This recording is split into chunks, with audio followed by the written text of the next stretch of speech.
Il y a moins de 4 ans, le monde entier retenait son souffle. Le Maroc, une équipe africaine, éliminait l'Espagne, le Portugal et allait jusqu'en demi-finale de la Coupe du Monde. Un exploit que personne n'avait vu venir. Mais aujourd'hui, la question n'est plus « peuvent-ils surprendre ?» La question c'est « peuvent-ils recommencer ?» Pour comprendre où va le Maroc, rappelons d'où il vient. Au Qatar, les Lions de l'Atlas ont fait quelque chose d'unique dans l'histoire du football. Ils sont devenus la première nation africaine à atteindre une demi-finale de Coupe du Monde, battue par la France en demi, puis par la Croatie pour la 3e place. Mais l'histoire était écrite. Ce n'était pas de la chance. C'était une organisation tactique béton, une identité de jeu et un peuple derrière son équipe. Regragui avait bâti quelque chose de rare, une équipe solide, solidaire et dangereuse. Alors qu'est-ce qui a changé ? Premier point, le Maroc arrive à la Coupe du Monde 2026 avec un statut totalement différent. Désormais attendu parmi les favoris, il doit prouver que son exploit n'était pas un accident. Deuxième point, le banc a changé. Walid Regragui, le héros de 2022, a quitté son poste le 5 mars 2026, remplacé par Mohamed Wabi, un technicien belgo-marocain qui a été champion du monde, U20 en 2025. Nouvelle ère. Troisième point, le groupe reste solide. Des joueurs comme Achraf Hakimi au PSG, Hakim Ziyech, Youssef En-Nesyri ou Romain Saïs constituent un effectif profond, évoluant dans les meilleurs clubs européens. La matière première est là. Et le ranking FIFA, le Maroc est classé 8e mondial, un record historique, et premier africain. On ne parle plus d'outsider, on parle d'une vraie puissance. Parlons du tirage. Groupe C, Brésil, Écosse, Haïti. Et c'est une histoire qui se répète.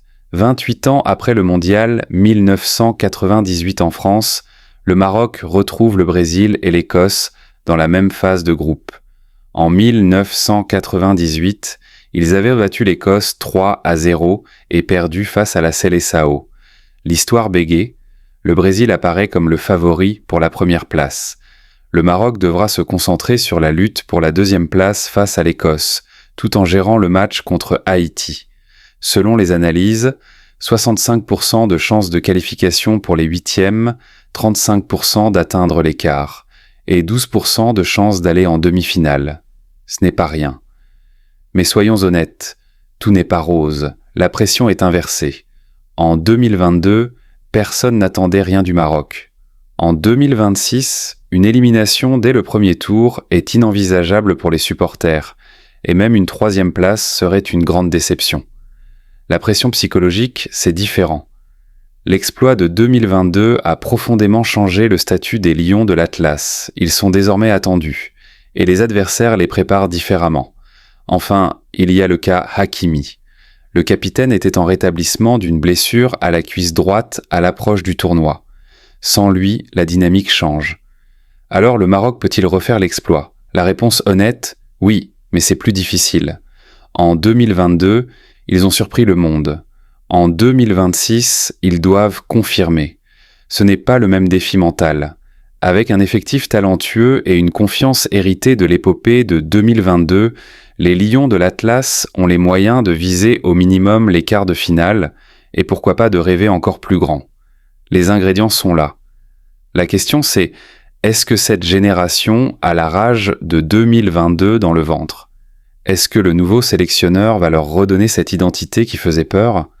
Moi je dis oui. Les Lions rugissent encore. Et si le football africain doit écrire un nouveau chapitre, c'est bien au Maroc de tenir la plume. Toi, tu penses qu'ils vont aller jusqu'où ? Dis-le en commentaire. Et abonne-toi si tu veux pas rater la suite, parce que ce mondial va être historique.